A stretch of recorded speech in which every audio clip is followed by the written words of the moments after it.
Welcome to Hospitality Meets with me, Phil Street, where each week we take a light-hearted look into the stories and individuals that make up the wonderful world of hospitality. Today's guest is Joanna Kurowska, Managing Director for the UK and Ireland at IHG. Coming up on today's show, Joanna is completely honest about her new role. Did you ever imagine at that point that you would become MD of the UK and Ireland in IHG? Not in the wildest dreams. Phil gets way above his station, and I feel like I've just mentored the managing director of IHG. And Joanna makes her play for the greatest story told so far. So I was staying in the room 3901. I am staying there in bed, fully dressed because I'm prepared to tackle the ghost when it appears. All that and so much more as we chat through Joanna's wonderful story and journey to date. It's clear that Joanna is a born leader, and that shines through in her ethos and everything that she does. Her story is another wonderful example of where you can go with flexibility and the right mentality. Don't forget, we launch a brand new episode each week telling the amazing and always amusing stories from hospitality. So please remember to like, subscribe and review on whatever platform you're listening. Enjoy! Hello and welcome to the next episode of Hospitality Meets with me, Phil Street. Today we're back in hotels, and I am so excited to welcome someone who has fairly recently taken on the MD-ship of the UK and Ireland within one of the world's largest hotel groups, that being IHG. She's someone who has had a not so typical rise to this position, I think it's fair to say, which we'll obviously cover in good time. But I'm super excited to learn more about that, and someone who is absolutely flying the flag to get more women, not just into leadership positions, but also just generally into this wonderful industry. So it gives me huge pleasure to welcome to the show, Joanna Kurowska. Hello. Hi, Phil. Lovely. How are you? Being here. Thank you for having me. I'm all good. How are you? Good. Yes, very good indeed. Was the intro accurate? Yes. All good. Thank you. Excellent. Yeah, it's always one of those things. I write these things and then I go, God, I hope that's all right. It was all correct. No worries. Brilliant. Where are you recording this today? I am actually sitting in my kitchen.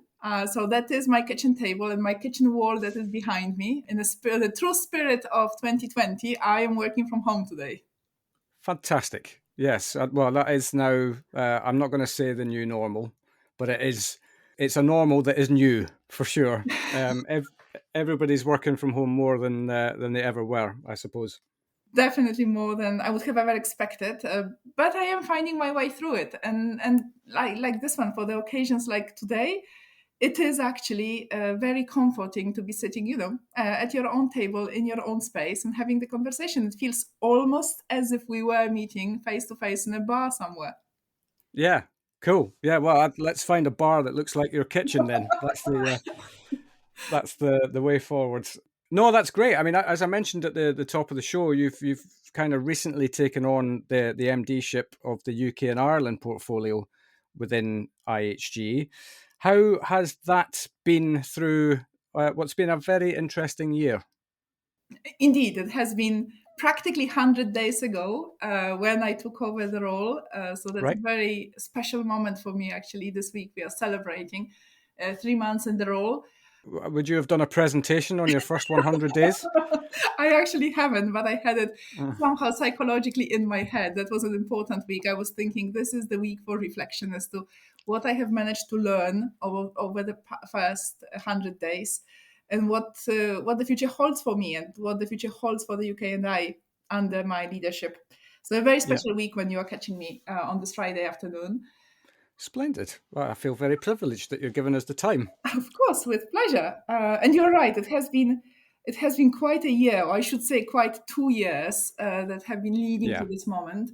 And I remember when I started speaking to IHG about this role, and they have all, of course, asked me how do I see the future and how I imagine joining the team here in the UK and I in the times that unprecedented as they are.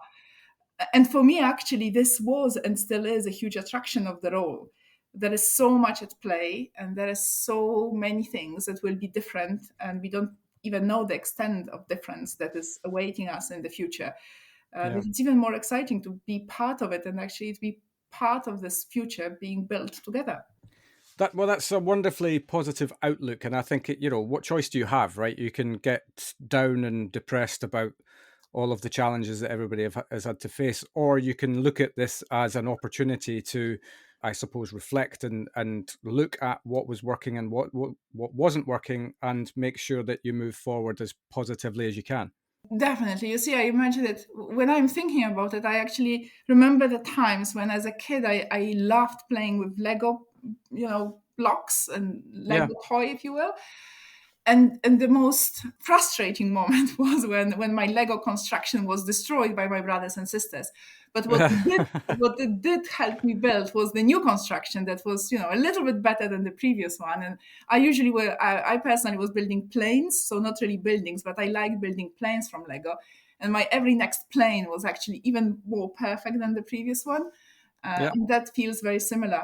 As you say, that's an opportunity of looking deep into our hearts and the history of the industry and the history of IG and the history of all our competitors, and thinking what has truly worked, what we can change, and what we will have to change because our guests and our consumers and our colleagues and the world around us has changed. Absolutely. Do you know what I took from that section there? I also used to make planes out of Lego, Oh, and my inspiration came from the movie Top Gun. End of. That was it. I didn't know that there are people like me. I'm so happy that I met Yeah. people. I thought that I was the only weird kid who didn't build castles and I don't know what else. I was building planes. Yeah. Yeah, well, I mean, I suppose as a small boy, I just kind of built everything, but I did specialize a little bit in destruction. But anyway, that's a story for another time, I'm sure. Great. Okay. Well, I mean, obviously, you've taken that more or less 100 days ago, this new position, but before that, there's a whole career that kind of got you there in the first place. So take us all the way back to the beginning of your career. How did you end up getting into hospitality in the first place? All right. It's not an open question at all, is it? Not at all. I think that I will start. I'm just thinking where the right moment is to start. And I think that is probably the time to give credit to my father, who at certain point in a deep history, he basically called me and he said to me, go and study finance. That's far better than your first degree in political science, because with your political science, you are not going to make a good living. So go and study finance. Okay. Ages ago. And I am his oldest daughter, and I was always a very, good daughter and obedient daughter.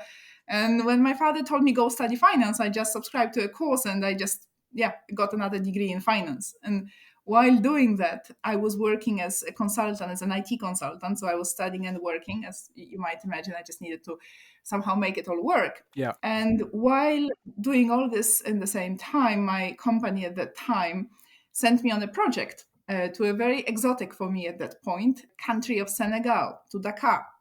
Okay. So I was flown to Dakar, to a beach in Dakar. Honestly, there was nothing else than a beach there, and there was a construction site. And I was told this is where the new hotel is being built. And you, as our IT consultant, you are going to make sure that all the IT systems in the back of the house, if you will, that they are being set up.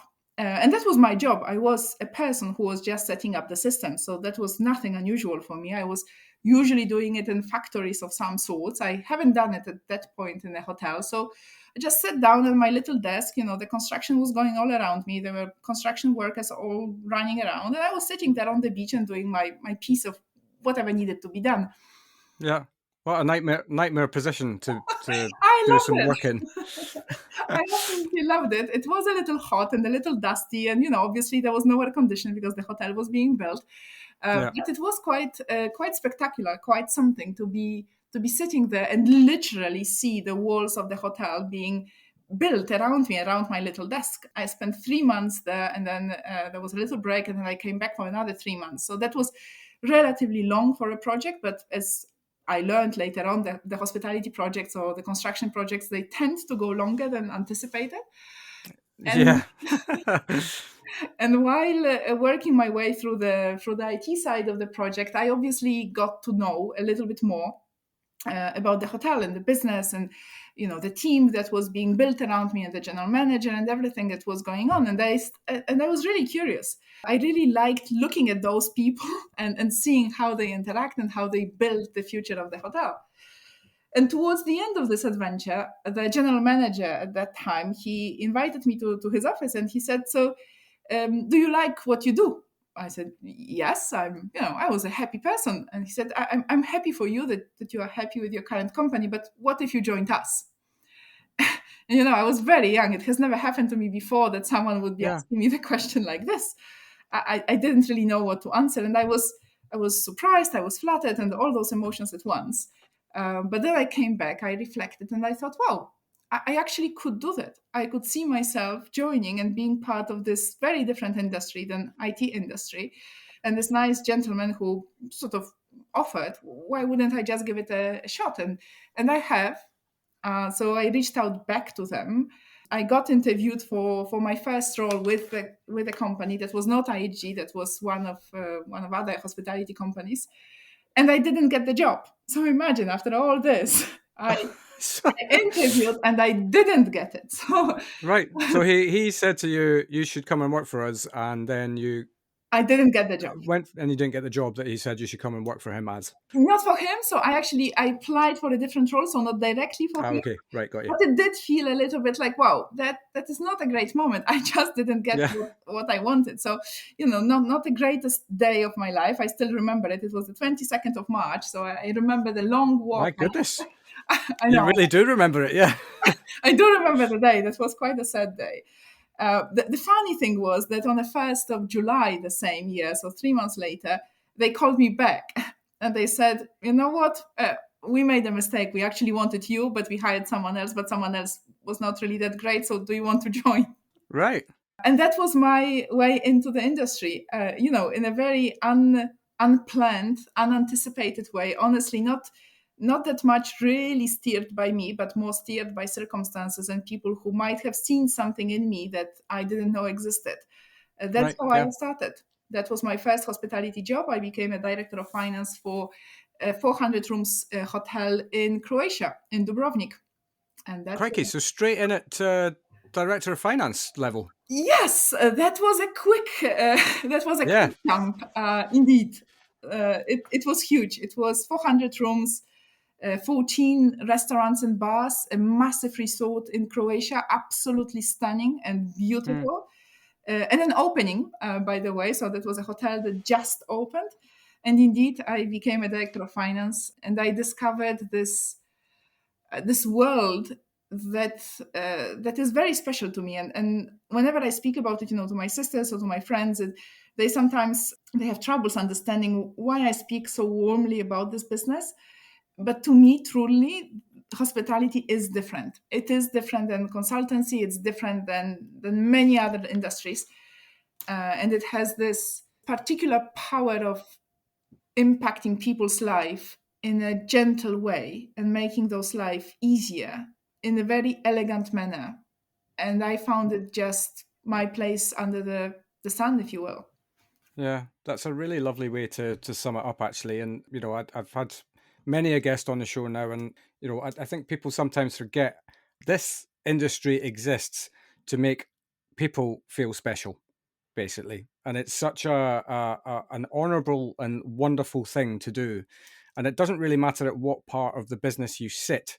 If that's your focus, is to make everybody's life a little bit easier, whether that's an internal team member or a guest staying with you or whatever, then, you're absolutely in the right place. Exactly. And I remember discovering it. For me, the first discovery was when I was showing a hotel to my brother at the time. He came to visit me in Croatia. And so I showed him, of course, the front of house, if you will. So I showed him everything that was shiny and pretty. And then I took him to the heart of house, right? So I opened this door. It's like a tiny little door that separates the guests from the rest of the crew. And I think that this was when I was walking him through this whole different world that's behind the scenes, when it spoke to me, to your point, as to we all are here so that everything that's behind this door goes effortless and makes everyone feel so special and so comfortable and so at ease, while we actually make it so. Yeah, absolutely. And then if that's your focus, if you're making the underbelly of the business function without stress and without problem, then that then reflects into the level of service and capability you can actually deliver to your guests. Exactly. And then from there, everywhere, wherever you go in the organization, this is just this is just the second chapter in the story, right? The key is, you called it nicely, the key is this core of the business, which is this individual single interaction between a guest and us in the hotel. Yeah, absolutely. So you're walking your brother through Yes, sorry, the heart of house. I like how you called that heart of house, actually, as opposed to back of house. And what happened next? So I stayed in Dubrovnik for nearly 2 years. I absolutely loved it. And then I went to my bosses at that time, and I told them I really love it, but it's time for me to move, and I want to explore a little bit of the world, because hospitality is one of those industries where quite naturally you think you can see the world with hospitality. And they asked me, so okay, where do you want to go? And I was very prepared to answer this question, because believe me, I came to this conversation very prepared. I checked on the website of the company. I checked all the openings to happen very, very soon around the globe, and I mapped it, or I layered on top of it my skills, and my linguistic skills, if you will. So which languages I could speak in those different markets around the globe, and I landed on Mozambique. I could speak Of course. Portuguese, of course. Thank you. See, that is clear. They were surprised. Yeah. Well, at that time, we were opening with this company a hotel in Mozambique, in Maputo, in the capital. I could speak Portuguese, so I asked them, okay, could I please go? And the answer was yes. Knock yourself out. Go if you want. Yeah, you are the only applicant who's qualified. Aww. So that doesn't make me feel like I was special. Sorry. No, Okay. that's not what I meant. I'll edit that out. That's all right. We went together. So with my boyfriend at that time, or my partner at the time, who is still around. So that's a long relationship that we are carrying together. Yeah. For many years now. We went to Mozambique, and indeed I worked for a year in this hotel during the pre-opening phase of the hotel in Mozambique, and that's from where I actually moved to IHG. So that's the moment when one day I got a call. And again, I was quite young in what I was doing, and I haven't experienced really being headhunted by professional recruiters. And yet that happened. So pesky headhunters are at it again. They are. But this is so nice to actually get a call from a headhunter. Yeah. So reassuring and somehow validating, if you know what I mean. It generally means that you're doing something good. I think that's Yeah, absolutely. We're not in the habit of contacting just anyone for anything. Yes, well, so you definitely would have caught the eye somewhere along the way. So somehow it did happen indeed that I caught an eye. That was a recruiter based in Germany who has become my business partner until today, actually, and so a long relationship. And they did ask me whether I would be keen on coming back to Europe, which was absolutely not at that time. I didn't really plan for it, but they sold the job well. The job was in Warsaw, and Warsaw is a place where I'm coming from. So somehow it was coming back home after a few years abroad. So that sounded different, if you will, and that was an interesting turn of my career. And then they introduced me to IHG, and honestly, of course, I knew of IHG, as everyone in the industry would know, but I didn't know anyone who would be working for IHG. I was not exposed to the company. And I remember they have flown me in from Mozambique to Vienna for my interview with an area director of finance at that time, based in Vienna. And she welcomed me to Intercontinental Vienna, and she interviewed me in the club lunch in this hotel. And I can tell you, after 10 minutes of her just being there with me, and the way she spoke about the company, the way she spoke about herself and the job, I knew that I won the job after 10 minutes. It took a little longer before, everything was agreed. But and she knows it now, because we remained friends. I knew that this is a place where I want to be very, very quickly. And that's how it started with IHG. That's brilliant.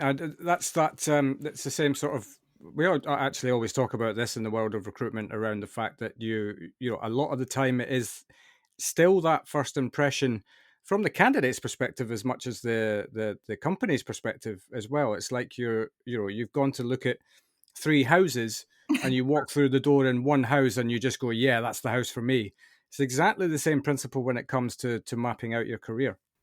Agree. And I think that this is on every level of the organization, and doesn't matter which position we are recruiting for. And that's why actually making sure that we take the time, especially now, if I think more broadly of the recruitment challenge that we are all facing in the industry now, this is key of making sure that this is not random, that when we Yeah. welcome someone and invite him or her to come for the interview, no matter the role and no matter the level of the organization, they have the experience that I had those 10 years ago in Intercontinental Vienna, where I felt special, and I felt that I'm sitting in front of someone who I'm going to learn from a lot and who I will admire. And that is exactly what happened.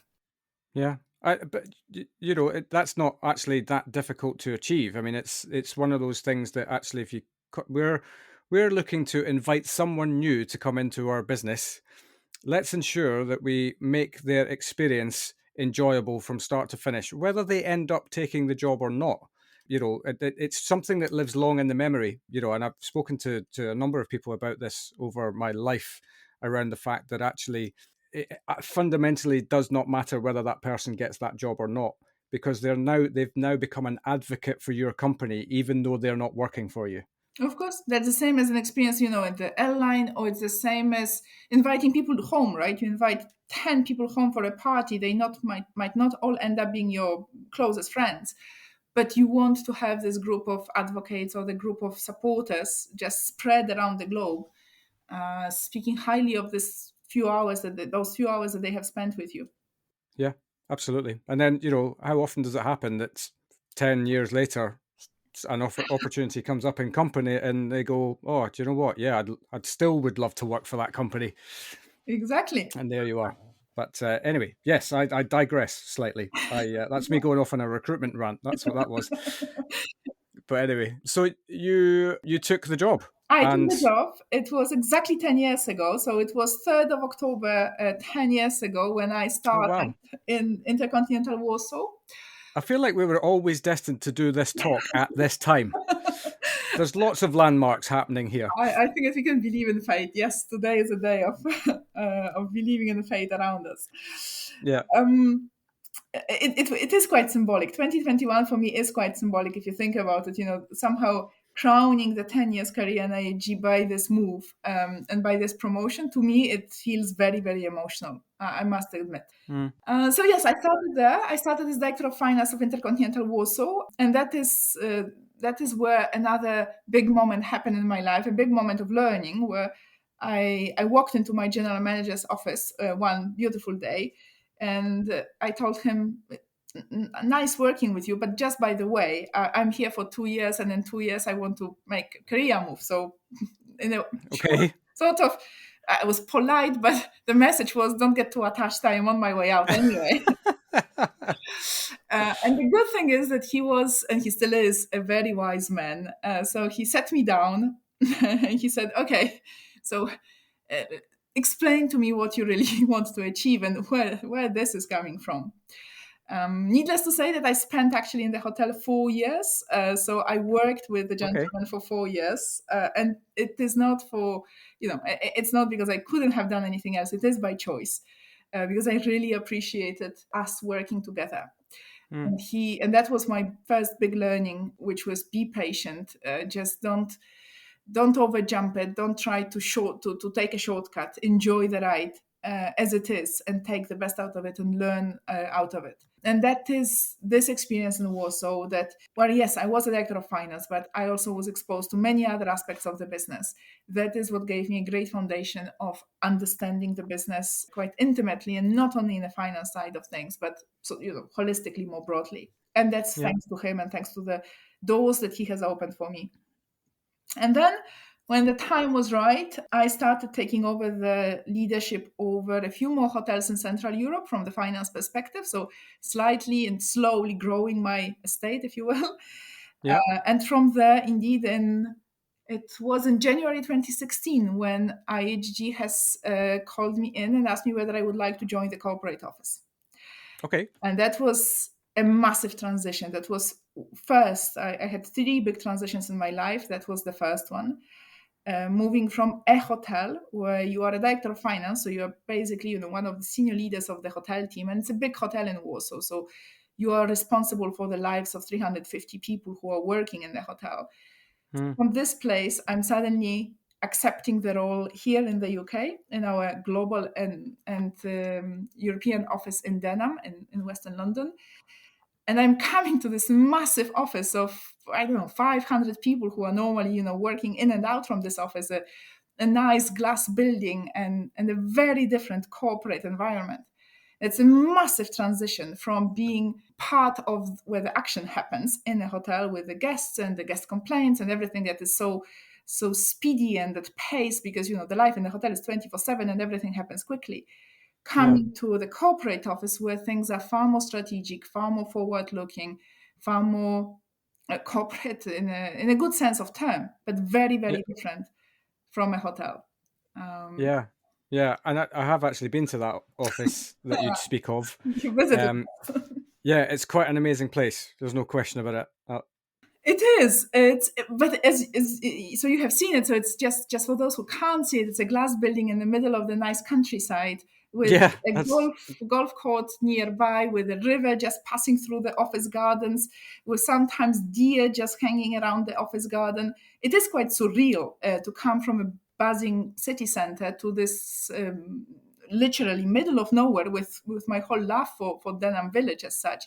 But you come there, and on one hand you have this calm and peace from the surroundings, but on the other hand you have the life, at least for me, that was at that time very surprising, very different. I was not prepared to be part of the corporate structure.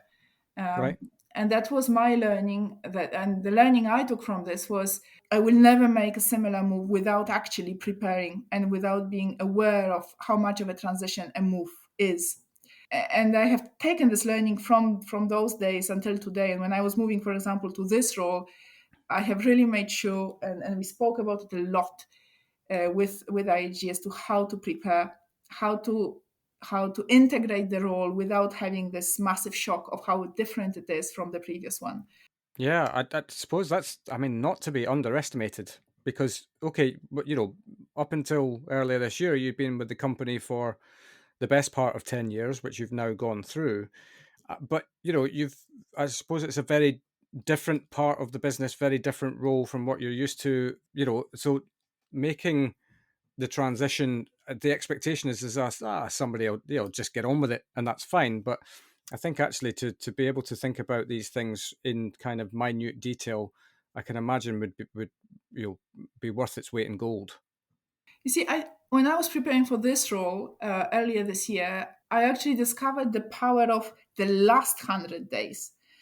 Everyone writes books and talks about the first 100 days in role, and there's probably more manuals about it than about anything else. And you can go to a store and just buy a book what to do in the first 100 days. I haven't found a manual that tells you what to do in the last 100 days when you are somehow silencing your current role and letting it go to someone else. And then when you are mentally preparing to the next one. So not that I wrote a book, I haven't done it yet, although that's part of the master plan. But I actually found that those last 100 days in a previous role were critical for me to be ready when I came here to the UK and I. Do you know, that's genius.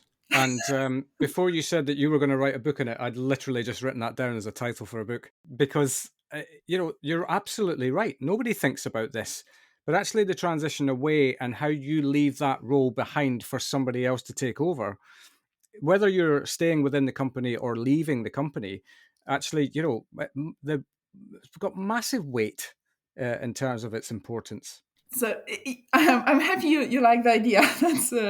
That's good to hear. Was a lot of my thinking this year was around the whole transition process, which is not starting on day one. It's starting far earlier than that. Yeah, absolutely. No, I salute you. I think that will now get more airtime for sure. We'll talk your book into existence. That's what we'll do. I'm sure you're going to be busy enough over the next little while to not to stick writing a book in there as well. But who knows? Who knows? Busy people generally find ways to keep themselves busy. I I love actually thinking about, I have a little black book. Those who know me very well will know that I have a black book on my desk, or on the table, kitchen table this time. It's a book of those thoughts that come and go, and that I don't have, as you say, I don't have time to explore now, but I somehow feel that they are worth keeping track of. And they just they make their way to the black book, and they wait for the time when I can open it again and reflect on those again. Yeah, absolutely. So you'd made the move into denim for the first time. Yes. So that was And 4 years ago. what was your role there that you moved into? I was an area director of finance. So I was responsible for the finance function, the operational finance of the hotels in Europe and here in the UK. At that time, that was around 20, 25 hotels. As every organization, IAG has gone through different transitions, and the divisions or the business units were called differently. But there were 3 years when I was basically in charge of operational finance of our hotels in Europe and luxury hotels here in the UK, and the managed hotels. Yeah. That was the time when the difference is that you don't have hotel on your own, right?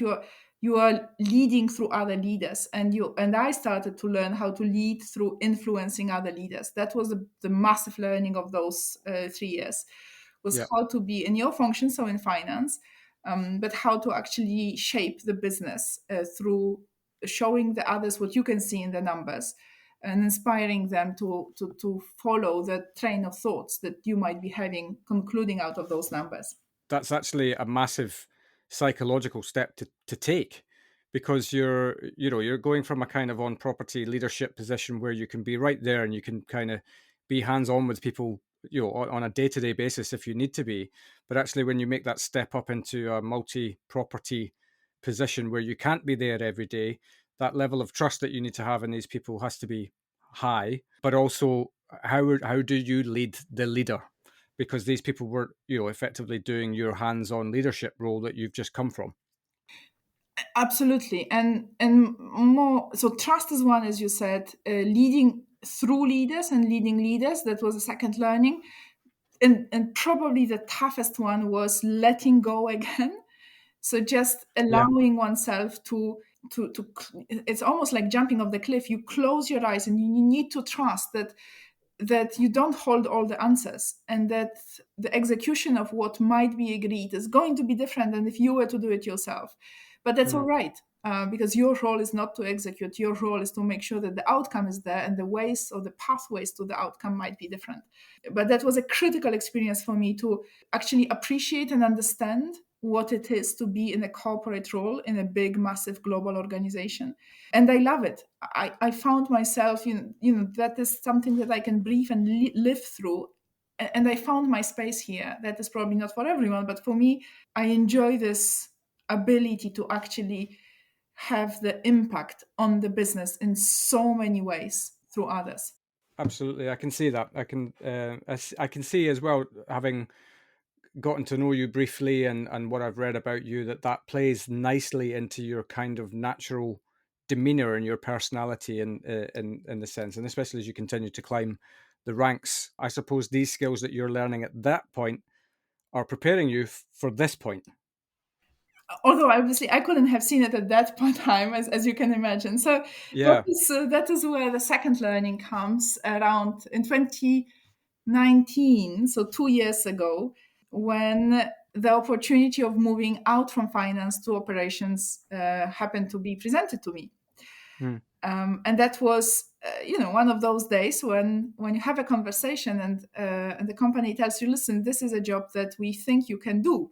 But by the way, it's not here in Denham, it's not here in the UK, you need to move to Germany. It is in Frankfurt, here is your ticket, do you want to go? Right. And I very much wanted to experience something different than finance. So that conversation happened obviously as a result of our conversations with IAG that have been taking place before.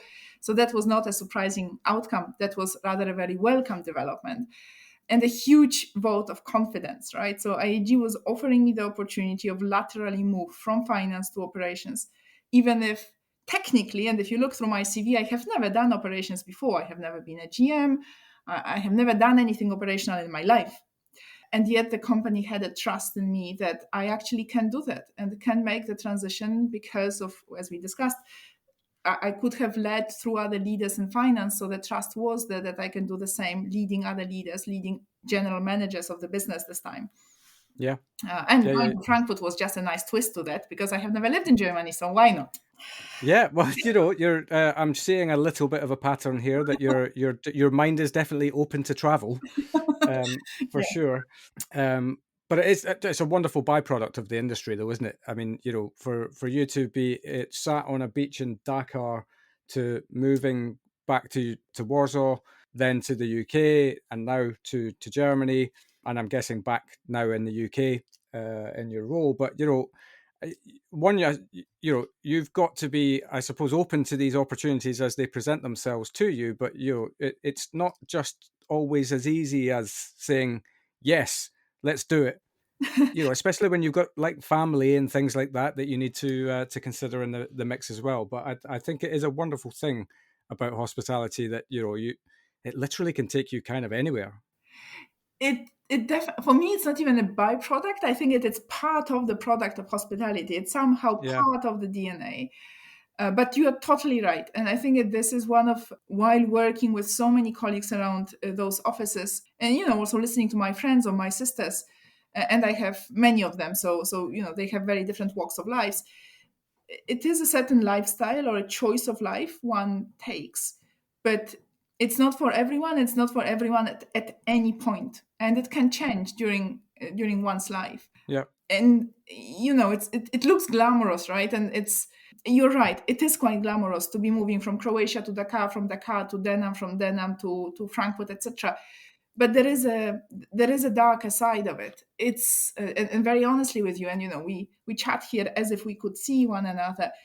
There is a degree of loneliness that it creates. There is a degree of, and that is going to be my own word, not an English word, but somehow de-rootedness of not being in one place for long enough to build relationships that other might build.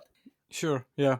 What helped me in this process, and that's why probably I was eager and able, and I wanted to do that, and I keep wanting to do that, is, for me at least, it was so much easier to be done while staying at IHG.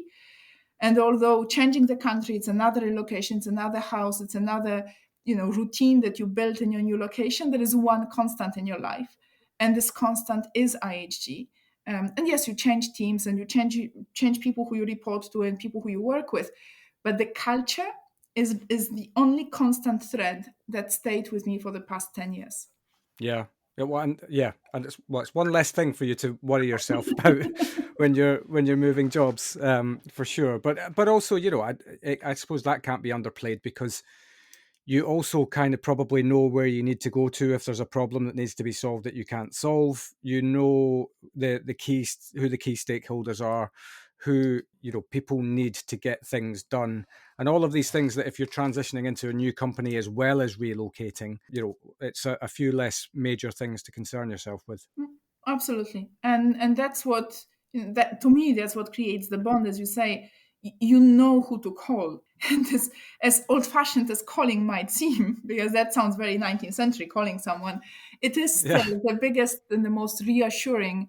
I think the sort of the, how do you call it, the phone book is the most reassuring thing that there is.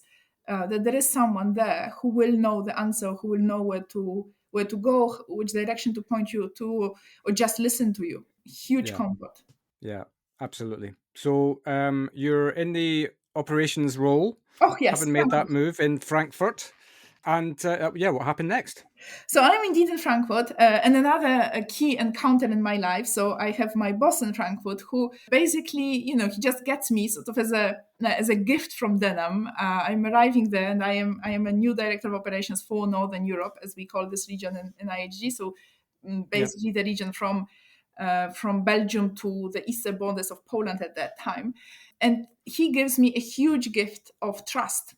He basically lets me run the business within my remit, of course, and within the remit of the role, but entirely trusting in my ability and in my decisions and in what I see for the business, including the period of Corona and the pandemic, right? So I start in 2019, I have a good run in 2019, and then 2020 comes and the world crashes all upon us. And that's another incredible learning of moving the function. So this time, yes, I need to learn a function that I didn't know before, but I am supported by someone who just lets me learn and lets me make my own mistakes. And then I'm supported by my team, so the team of general managers who help me grow in this role and help me gain confidence in being a leader of the area that is not my area of training, if you will, or the area of expertise. So that's another learning that, as you say, it's a building block to what I am doing today, leading people who know far better than I know how to solve the problem. And my role is by no means to tell them how to solve the problem. My role is very, very different from that. Yeah, your role is to make sure that they bring out how to solve the problem. Exactly, and that they are motivated, and that they see the direction, and that I translate the direction of the company in our direction and the division. And my role is to be there, be a support, be the hearing ear, and somehow facilitate whatever is the resolution of the problem within the framework of the company. Yeah. And that was the last role, actually, before, as you say, rightly so, before coming back to the UK in August this year, when, yes, the company called again. And this time I have taken over the MD role here in the UK and I. Yeah, I feel like I want to give you a round of applause because it does feel like all roads led here. Like everything that you've done in your career so far, whether you knew it at the time or not, was kind of leading you towards this position. So I suppose the big question is that while you were sat on a beach in Dakar, figuring out how to make the IT systems work in this new hotel, did you ever imagine at that point that you would become MD of the UK and Ireland in IHG? Not in the wildest dreams. Never. Absolutely. See, I think that it's a little bit like probably like really climbing the mountains, where you start your journey in the mountains and you climb your mountain and you think, wow, this is such a beautiful scenery that you see once you climb the little hill. Then you walk farther and then you climb another hill and a little bit higher hill, and then there's another scenery and you think, wow, this is so beautiful. That's such a wonderful landscape. I am going to stop here. And then you climb another and another and another. And believe me, over those years, I have climbed another one and I really enjoyed what I have been seeing. I, of course, had the career ambition. Don't get me wrong. It's not a total coincidence and accident that I'm here.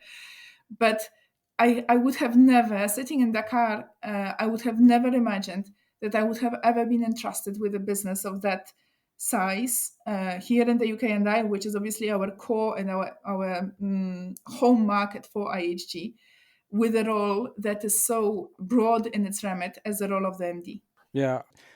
But that's kind of its charm for me because, a lot's made, especially for people who are starting out in the career about, you must have a plan and la la la and all that sort of thing. But actually, the best plans can just be presented to you, that take you away from the original plan. And I'm not suggesting for a second that it's not useful to have a plan, but you've got to, I suppose, have the wherewithal around what's going on around you at any given moment that can take you off into a completely new plan, but it doesn't mean that it's wrong.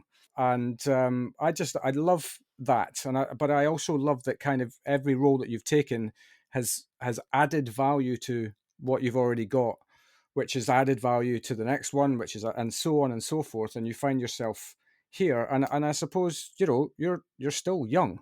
Who knows what's next? Although I suppose you probably want to do a good job here first. I definitely am committed to doing the good job first. So, Yeah. But to your point, you're right. Of course, we all are somehow almost programmed to have a plan. That the whole education system is steered towards having a plan, right? From moving from one class to another, then going to the university, and doing this and that. And there is a merit in it. It's probably easier. We all do it quite spontaneously with anything in our life. We just plan tomorrow, or we plan what we are going to be doing over the weekend. For me, the person who, again, another one who influenced my life was someone at IAG 5 years ago who, again, asked me a very good question. So he asked me, so you are now in finance, you are running your area director of finance role. Where do you think it's going to take you? And I told him, well, I want to be this and that. So he sort of drilled into this answer. He said, okay, so how are you going to get there? And I was, of course, prepared. So I gave him the whole story as to how I'm going to be climbing the ladder to get there. Yeah. And he said to me, that's very nice. So that's your plan A. what's plan B and C? And I couldn't answer. And I was so stunned with the question. I was thinking, that's such an obvious question, and I didn't have an answer. I went home and I invented plan B and C. So what if things don't happen the way I pre-planned them in plan A? Mm. And I have this piece of paper with me until today with those 3 different paths that were supposed to take me to a target. None of this happened exactly this way. But that was a brilliant advice as to how not to get stuck in my choices of career, and how to actually be open to those learnings that might be around the corner that I just might not see them until I emerge in them. Yeah, I mean that's golden advice. So, are you on plan B or C or A? I am actually, well, ahead of what I had thought at that time, because again, my plans were never so, I never got to the role like the MD plan. Today, the plan is, you see, today I have changed it. It's not really how should I say that? It's not a gradual or lateral plan, if you will. Today, the plan is more reminding me of many balls that are around me, like in the park for kids, where you are surrounded by those little colorful balls that you can play with. Yeah. Whatever I touch and whatever I do, whether it's something that I have done before or something that just pops on my desk, I try to take it, look at it, and think, so what is the learning I'm taking from this? And I don't, you wouldn't know that about me, but those who know my calendar very well or who work with me very closely will know that I have 2 hours on every Friday afternoon that I, as much as I can, try to protect. I call it think time. And if I don't have to give it away, I really don't. And I am keeping them perfectly blocked in my calendar to have this time every week to reflect on what kind of learning I have picked up this day or this week, and how it is helping me be a better person, a better leader for the next one. That's brilliant. And well, I mean, have I eaten into your thinking time? You have today, but that's all right. Oh my God. That is a learning. I have never done it before. So Well, yes, and this is reflective as well, isn't it? So, exactly. you've probably it's conjuring up things in your head that you'd forgotten about. That you went, oh yeah, that kind of made me that, and so I took that learning there. And I'm just clutching at straws, but anyway, no, but I couldn't agree with you more. And I think so many of us are busy, and we hide behind this busyness, but actually making time for you in many different ways, and that's not just centered around thinking time, but looking after your health and all of these sorts of things are massively important. The one thing that I always talk about as much as I can with anybody who wants to listen is find time to inspire yourself, and that can come through kind of any medium, just watching a movie, reading a book, going for a run, whatever. Just find the thing that just gives you some inspiration, because it's actually in these moments where your brain is inspired that's the lateral thinking goes off the charts at that point in time. So that's in addition to the thinking time, make time to inspire yourself. So you see, you cannot see it, but I'm taking notes because I actually very much like the way you said it. So that Oh, is my very good. learning for today. Thank you. My God, I didn't realize I'd done an educational podcast. That was that's a happy accident. But no, this is something that I definitely didn't do through my 30s.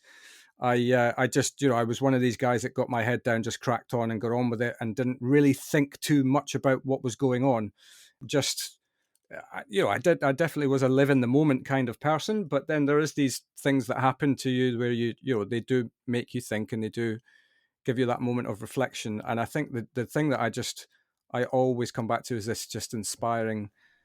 Find ways to inspire yourself, because the stuff that comes on the back of that is brilliant. And I feel like I've just mentored the managing director of IHG, so this is definitely a win for me today. It was a very inspiring comment. I'm taking it away. It makes its way to the black book for things to reflect on. Fantastic. Great stuff. No, well, I'm glad that you've taken something positive away today, as well. A couple of things I want to talk to you about before I kind of let you on your merry way. I noted from your LinkedIn profile that you had been acknowledged in the Women to Watch and Advocates for Change in Hospitality, Travel and Leisure Index, which I will admit is something that I had not heard of until I read it on your profile. Could you kind of explain what that is and how that came about?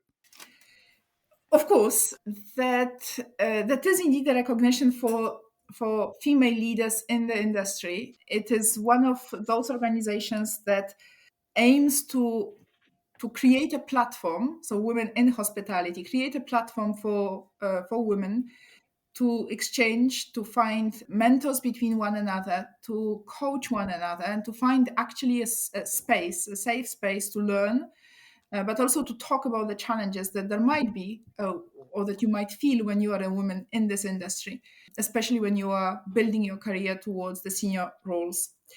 And there is a few initiatives that Women in Hospitality as an organization, they do. There are a few trainings or a few mentorships programs that they have on offer. And IHG is one of the partners of Women in Hospitality. And we are quite actively a member of the advisory board to somehow exchange and talk about the ways we as a business can adapt or change or communicate to make sure that female leaders, they feel as comfortable as they should be feeling while stepping into those roles. And one of the ways that the organization Women in Hospitality is recognizing the hospitality leaders is this acknowledgement or a recognition. That is the way of showing and amplifying a profile of some of us, basically to show the others that this is possible. I think we all believe that it's so much easier to have someone to talk to and to see someone making it. And then you can believe that this is also the path you can take rather than just theoretically talk about it. So Yeah. for me, this recognition is just one of those where, as you did, if someone reads my profile, one might get inspired and ask the question, so if you have done it, what could I do to be the same or to get to the role that you have had? Yeah. Well, make sure you have a plan B and C. There we are. You see, We've, that's a first yeah. advice. No, but that's great, and you know, and I also love that the kind of the company are right behind it as well. And you know, at the end of the day, we need the big brands to be doing that as much as possible. They have such a massive voice for the industry that they can make a huge difference. So that's a really wonderful kind of backup to the work that you're being acknowledged for as well. You're right. It's part of the responsibility. At least that's how I read it, and I know that IAG reads it the same way. Part of being big, part of being known, part of being branded, and part of the awareness that the brand creates is being responsible and then communicate the fairness and what is right in such a way that it is inspiring to others. Yeah. Absolutely. Well, that's we need that more than ever because you know, we need to be telling the world that this is such a wonderful career opportunity, and you know, the more people that are in positions that can inspire people, that you know, the more good people we're going to get into the industry. It's that simple. And I couldn't think of, I know this industry has been obviously hammered over the past 2 years. And believe me, I'm not disconnected from the reality. It has been horrible what we have gone through, and it's still not over. So it has been hard and heartbreaking for so many of us, Yeah. seeing our hotels closed or seeing our hotels empty for months. But it is still one of those industries that, you know, when I speak about it, and you probably can somehow sense it through the lines here, it is an industry that I smile when I talk about. It is one of those that still it's quite unbelievable, the feeling that you get as a guest when you walk into the lobby of the hotel and you are being taken care of. But it's also tremendously rewarding when you actually get asked the question by the guest in the hotel as to how can I do this and that, and you can help them and you can see that you are making someone's day far easier than it had been before. Yeah. Absolutely, and that's a hospitality mindset right there. You know, that is just about making those around you feel better than they did before they came into your company. Exactly. And I don't mean your company as an IHG. I mean just your company being around you. Exactly. No, got you. Yeah, and yeah, it's such an understated thing, but I you know, it's still the most important part of this business for me is that ability to make people feel special. And just because you know you spent a lot of your career so far in finance, as an example, which is considered to be a support function, doesn't mean that you should not be making people feel special, you know, through that process as well. It's not just about the people out front with the guests. Of course, and it's not only about people who are in the hotels, it's also about, the huge infrastructure of the team members who are sitting in the central offices. It is, and that is part of the beauty of this industry. It's like a massive factory of chocolate, if you will. Everyone can make the next person special, and it then just sprinkles down to the guest ultimately. Yep. But there's so many of us, so many of our colleagues, that the guests will never even know they exist, and yet their existence and their work make their experience special. Yeah, absolutely. And I have never heard anybody refer to it as a factory of chocolate. So you're pioneering new phrases as well. You've definitely got a book in you. Definitely got a book in you. No, great stuff. A question I'd like to ask everyone who comes on the show, because this is an industry full of fun. Do you have any funny stories you can share with us from your career so far? Funny stories. Okay, I'm not too sure that I'm such a fun person, but I can try. I think the funniest story that we have had in the hotel industry so far was the story in Warsaw when we were convinced that we have a ghost in the hotel. So there was a weird noise. The hotel in That's Warsaw, a good start. That's a good start. You need to see the hotel in Warsaw. It's 40, I think 44 or 45 floors of the glass tower in the city center of Warsaw. One of those buildings. So that's a hotel. And the guests kept complaining that they hear noises. Literally, the complaint from the night crew was the guest tells us that they are hearing noises. When it happens once, you might think, okay, the guest has a problem, so we are not going to really worry about it. But when it keeps happening, you start thinking there is truly something wrong with the hotel if the guests are hearing noises. Yeah.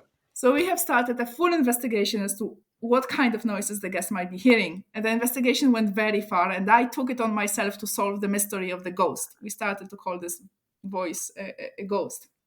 Yeah. So I analyzed the guest complaints, and I nailed down the room when the voices were coming from. So I asked the GM to sleep in the room, right, to allow me to stay in overnight. So I did stay overnight. It was the room 3901. So I was staying in the room 3901. I am staying there in bed, fully dressed, because I'm prepared to tackle the ghost when it appears. And indeed, the voice started at around 11, maybe 11:15. There was a voice. I was not crazy. There was something going on. There was someone calling, maybe not me, but calling someone.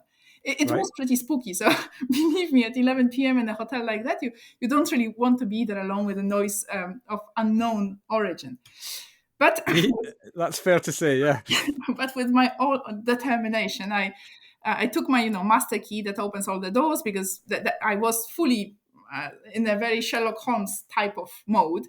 And I went listening to the voice, trying to determine where the voice was coming from. And the voice indeed brought me to the heart of house engineering room on the 42nd floor, I think it is. Absolutely in the middle of the darkest possible corridor where no one ever goes. And the voice was there, or the noise was there behind the wall. So I sat down and I started to think, so what is behind the wall? Since obviously, I don't have the drawings in my head, and I am just a finance director, so how would I know what's behind the wall on the 42nd floor? I went around, I went to the 43rd floor, I checked everything that I could have checked.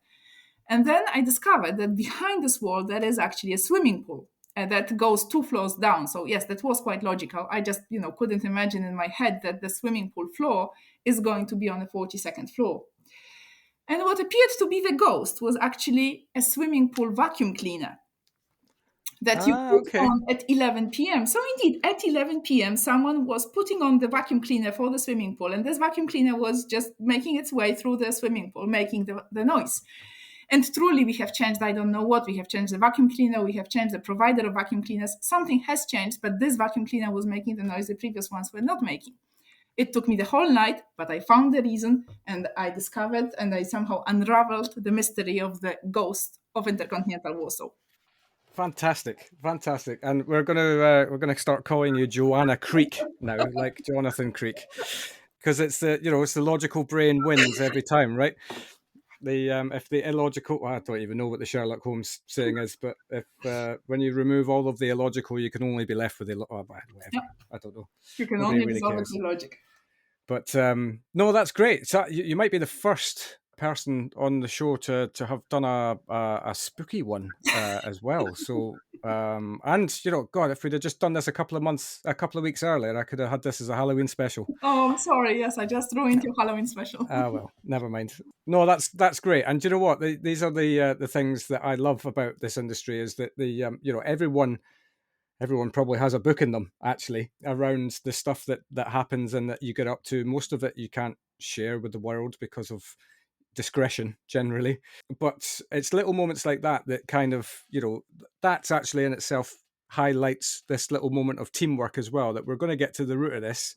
And I am willing to be that person that sleeps alone with a ghost Exactly. to get to the bottom of this. No, that's brilliant. Superb. I am so grateful for you spending time with us today and telling us your story. And what does the next year have in store for you? I suppose it's all about recovery. It is indeed, but coming back to our Lego blocks, yes, it all got shattered by the reality around us. So the next year is all about rebuilding and recovering and doing it in the most responsible way. And you will probably hear me talk about it, or you might have even read some of my thoughts that have been collected here by the press or by people who wanted to listen. I spoke quite a lot about the responsible recovery. I made it the tagline, if you will, of 2022 for me and for us here in the UK and probably more broadly for us at IHG. But I am absolutely determined and committed to make sure that when we recover, we do it better than from the world that we started from in 2019. Brilliant. And actually that comes back to the article that you were covered on in the Women to Watch. When asked about what qualities you most value in a leader, the courage to do the right thing actually is a massive thing, and that's all about taking responsibility and doing things responsibly. Compassion to listen, to understand, and not to judge.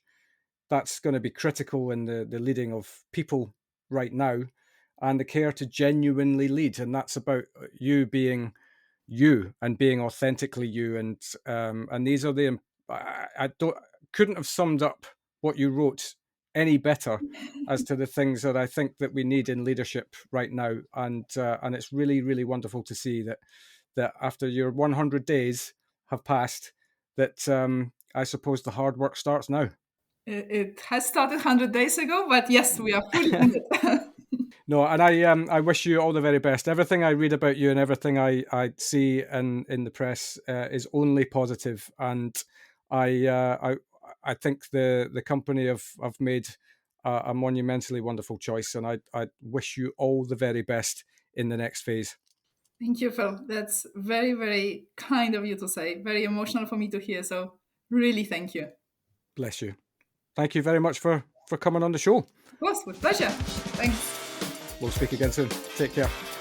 And there we have it. Another wonderful journey from Joanna, proving that sometimes you will deviate from the plan in order to get to where you want to go. I can't wait to see what she will achieve in her new role. We'll be back next Wednesday with more stories from hospitality, but until then, thanks for listening, and we'll see you next week.